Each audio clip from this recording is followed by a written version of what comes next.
Hi and welcome back to Abnormal Psychology. This chapter is on personality disorders.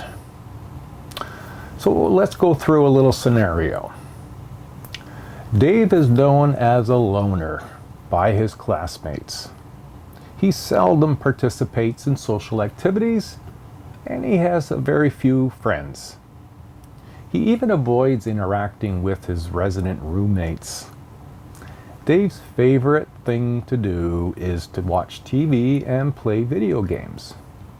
Now, he doesn't go out to the movies. He has a few hobbies that seem to give him some joy. Even so, he does not appear lonely. His college major is forestry management and often goes out on outings that require long stays in provincial and national parks. His classmates would sit together around a campfire at night and socialize. Dave would prefer to be by himself. Now consider Linda. And Linda works at a small startup business specializing in technology development. And she is described by friends and family and coworkers as extremely compulsive. When she attends team meetings, Linda is demanding and insistent that things be done correctly and in the manner in which they must be done. She's frustrated by her colleagues when she posts task lists for each project. Team members were expected to use red markers only and check off each task posted on the bulletin board once the job was completed. Linda became very upset when even the most trivial detail was not completed in accordance with her directions. Everything had to be done flawlessly. And now let's look at Will. Will went partying with friends in Toronto when he met a woman who offered him sex for money in a nearby hotel. Despite warnings from his friends to use a condom, he failed to do so. Throughout his life, Will is known for being reckless and impulsive. He enjoys risky and dangerous activities such as racing his car against other willing drivers, discharging his gun in the night sky. Will becomes bored easily and needs constant excitement. His impulsivity, distractibility, and constant need for change make it difficult for Will to hold down a job. Now, Dave, Linda, and Will's behavior, thoughts, and feelings typify how they generally respond to life situations. These behavioral and mental characteristics make each of these people in their examples unique and thus form the basis for their personalities. In psychology, personality refers to a pattern of recognizable behavior. Now, Dave prefers spending time alone and avoids almost all social interactions. Linda is detail-oriented, perfectionist, and inflexible. Will is, by contrast, impulsive, a thrill-seeker, and a risk-taker. So what makes anyone's personality pathological? Well, we can enjoy our own time alone. We may even like things to be orderly or in a desired way, and we might even like the odd adrenaline rush. Basically, we need to pay attention to the what makes behavior abnormal from Chapter 1. So let's look at personality disorders. I'll be giving an overview of each personality disorder to assist you to gain some insight. Now, for this and all other disorders will be explored briefly and, as mentioned in previous videos, in 3 parts: description, cause, and treatment. So please review your text and gain more detail. And remember, from the orientation video, all content from my videos and your e-text are captured in our test questions. So they are both responsible. You need to have them both. Okay, so let's look and get started here. And we're going to begin with the types of personality disorders.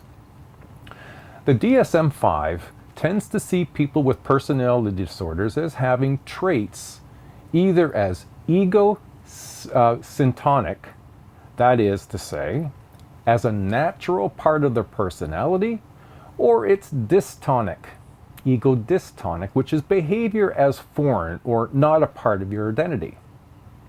Maladaptive or rigid behavior patterns or personality traits that are associated with states of personal distress or impairment or impair the person's ability to function in social or occupational roles are called personality disorders. People with personality disorders do not generally recognize a need to change themselves. Personality disorders may be organized into 3 clusters. Cluster A would be people who are perceived as cold and eccentric. This cluster includes paranoid, schizoid, and schizotypical personality disorders, and we'll be looking at those. Cluster B, these are people whose behavior are overly dramatic, emotional, and erratic. This grouping will include antisocial, borderline, histrionic, and narcissistic personality disorders. And then cluster C, people who often appear anxious or fearful. This cluster is going to be inclusive of avoidance dependent, and obsessive compulsive personality disorder. Now that is not to be mixed up with obsessive compulsive disorder. And we'll get into that when we get to cluster C. We're going to start breaking down cluster A. Personality disorders characterized by odd or eccentric behavior. Now it includes people with paranoid personality disorder. They are unduly suspicious and mistrustful of others to the point that their relationships will suffer. But they do not hold the more flagrant delusions typical of someone with schizophrenia. Paranoid personality disorder is characterized by a belief that others are lying, cheating, or exploiting or trying to harm you in some manner. Secondly, a perception of hidden or malicious meaning in benign comments being made toward them. 3, it could be overthinking comments, analyzing, always with a negative conclusion. 4, an inability to work collaboratively with other people. 5, emotional detachment, the inability to connect with others, emotionally numb. And then lastly, hostility even towards others and extreme jealousy in some cases. A person with paranoid personality disorder will seem cold and hostile. Remember that to them, they are only trying to protect themselves from what they perceive to be constant threats toward themselves. It is normal to be reserved about displaying one's feelings, especially when one is among strangers. But people with schizoid personalities rarely express emotions and are distant and aloof. Yet the emotions of people with schizoid personality are not as shallow or as blunt as they are in people with schizophrenia. Now, a second cluster A type is schizoid personality disorder, which describes people who have a little, if any, interest in social relationships. They show a restricted range of emotional expression and appear distant and aloof. Schizotypical personalities appear odd and eccentric in their thoughts, mannerisms, and behaviors, but not to the degree, again, found in schizophrenia. Schizoid personality disorder is characterized by extreme introversion. They're withdrawn and not very social, emotionally distant, even from close family members. They're also not very interested in pursuing intimate relationships. Their fixation is on their own thoughts and feelings. Emotional detachment or emotional numbness, prefer solitary activities, and they often include a fantasy type activity such as video games. Now, a third type under this cluster A is the schizotypical personality that appears odd and eccentric in their thoughts and mannerisms and behaviors, but not to the degree of schizophrenia. That's why these are all sort of subcategories, if you will, because schizophrenia is a grouping all of their own, and it's much more extreme. So these aren't that extreme is what they're trying to capture here. And so schizotypical is characterized by indifference to and withdrawn from others. Ideas of reference, and this is a form of delusional thinking where they will read personal meaning of other people's behavior or external events. These are not accurate and are independent of all others' feedback. There's also this sort of magical or psychic thinking that can occur for people in this category. Their notion that you can influence the behavior and thoughts of others with your own thinking. Well, not so. They also might be inclusive of odd and elaborate styles of dressing and being very eccentric. Speech is often in metaphors, or over-elaborate or stereotypical, often revolves around specific topics. Belief that messages are hidden in public signs, radio, and on TV advertisements, etc. Also, an element of suspicion or paranoid ideas emerge in their speech. Inappropriate affect. Now, an inappropriate affect would be laughing at funerals. Your emotional affect might be flat, but it might also be inappropriate for the set of circumstances that you're in. And then lastly, they will also be lacking close relationships, except for the immediate family. Now, we're going to move into the next cluster, cluster B.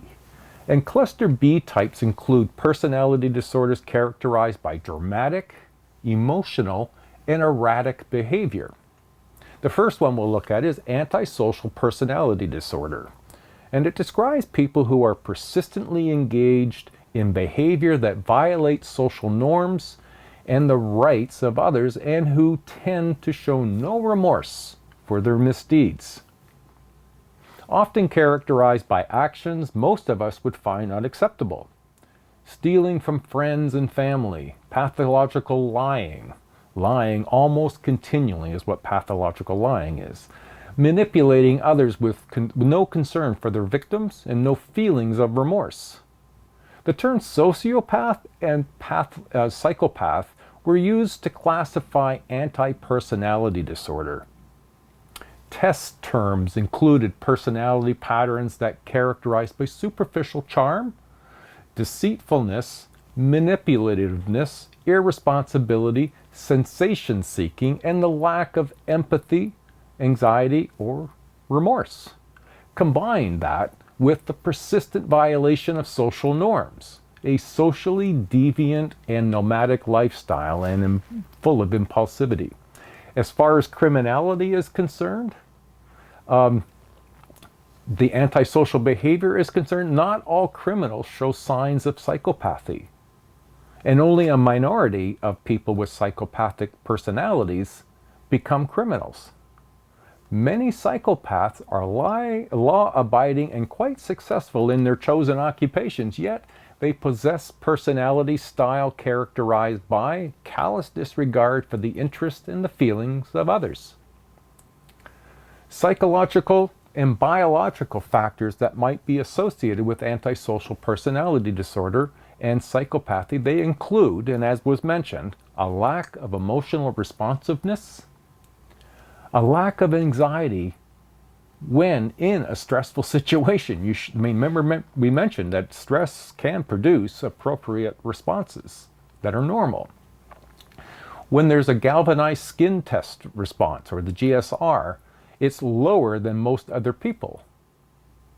The craving for stimulation model.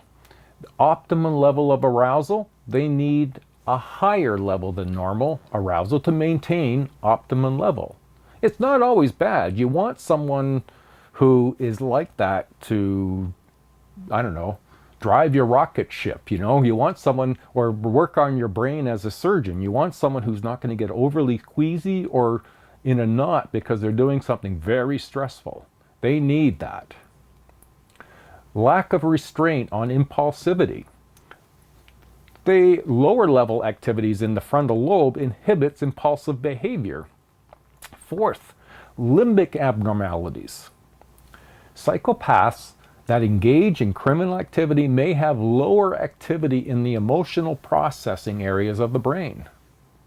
Now, I'm going to post in week 6 with this video an interview with a Dr. Dutton and his account of the research into psychopaths, just for your own information. The next grouping in cluster B is the borderline personality disorder, and it's defined in terms of instability in one's self-image, relationships, and moods. People with borderline personality disorder tend to be uncertain about their values, goals, loyalties, careers, choices of friends, and perhaps even sexual orientations. People with borderline personality disorder often engage in impulsive acts that are frequently self-destructive. Now, it's characterized by a number of features: difficulty in controlling emotions or impulses, frequent dramatic changes in mood, opinions, or plans, history of stormy relationships, often involving frequent, intense anger and possibly physical fights. The fear of being alone, despite a tendency to push people away.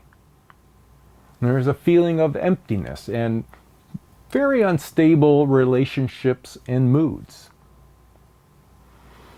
The next one we'll look at is what's known as histrionic personality disorder, and it tends to be highly dramatic and emotional in their behavior and highlighted by excessive need to be the center of attention and to receive reassurance, praise, and approval from others. Now, such persons often appear overly dramatic and emotional in their behavior, and it's characterized by a tendency to be overly dramatic, seems to be acting.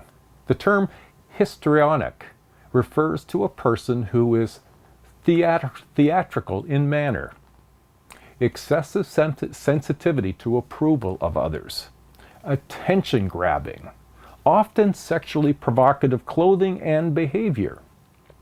Attention seeking is not always good attention. Bad attention is better than no attention as far as they're concerned. The need to be the center of attention is critical. Excessive concern with physical appearance, and a false sense of intimacy with others. They believe everyone loves them when oftentimes people find them very irritating. Constant and sudden emotional shifts, and very social and extroverted, but self-sabotaging. Now, related to histrionic is the next one, whereas people with narcissistic personality disorder have an inflated or grandiose sense of themselves, like those with histrionic personality, demand to be the center of attention. It's characterized by, similarly, an inflated sense of and preoccupation with one's own importance, achievements, and talents, a constant attention-grabbing and admiration-seeking behavior. However, unlike histrionic personality disorder, a person with narcissistic personality disorder looks only for the positive attention. Excessive anger or shame in response to any criticism, manipulation of others to further their own desires, a belief that they are special and unique. Often there's a preoccupation with fantasies of power, brilliance, and recognition. Often they're envious of others and believe others are envious of them. Now, lastly, we'll go into cluster C. Personality disorders characterized by anxious or fearful behavior. Here we're looking at avoidant personality disorder as one, which describes people who are terrified of rejection and criticism, that they are generally unwilling to enter relationships without unusually strong reassurances of acceptance. Characterized by hypersensitivity to criticism or rejection, they may impose a self-imposed social isolation, extreme shyness in social situations, though strongly desiring close relationships, longing to be accepted but will do anything to avoid being criticized. Now, people with dependent personality disorder are overly dependent on others and have extreme difficulty acting independently or making even the smallest decisions on their own. Characterized by very similar to avoidant personality disorder, with main difference being that there is a distinct dependee upon whom the person is dependent. There's a designated individual who plays a part in this. Excessive dependence on others, usually a specific person, to meet your physical and emotional needs. Tolerance of poor, even abusive treatment in order to stay in relationships. And an unwillingness to independently voice opinions, make decisions, or initiate activities. Now here comes the one that I said you need to be a little bit, it's not the same as OCD. People with obsessive compulsive personality disorder have various traits: orderliness, perfectionism, rigidity, and excessive attention to detail, but without the true obsessions and compulsions associated with obsessive compulsive disorder, which was the anxiety-based. What it is characterized by is excessive concern for order, rules, schedules, and lists. Perfectionism, often so pronounced that you can't complete tasks because the standards are impossible to meet. An inability to throw out even broken or worthless objects. An inability to share responsibility with others. They want to do it all to themselves. An inflexibility about ideas, beliefs, and methods.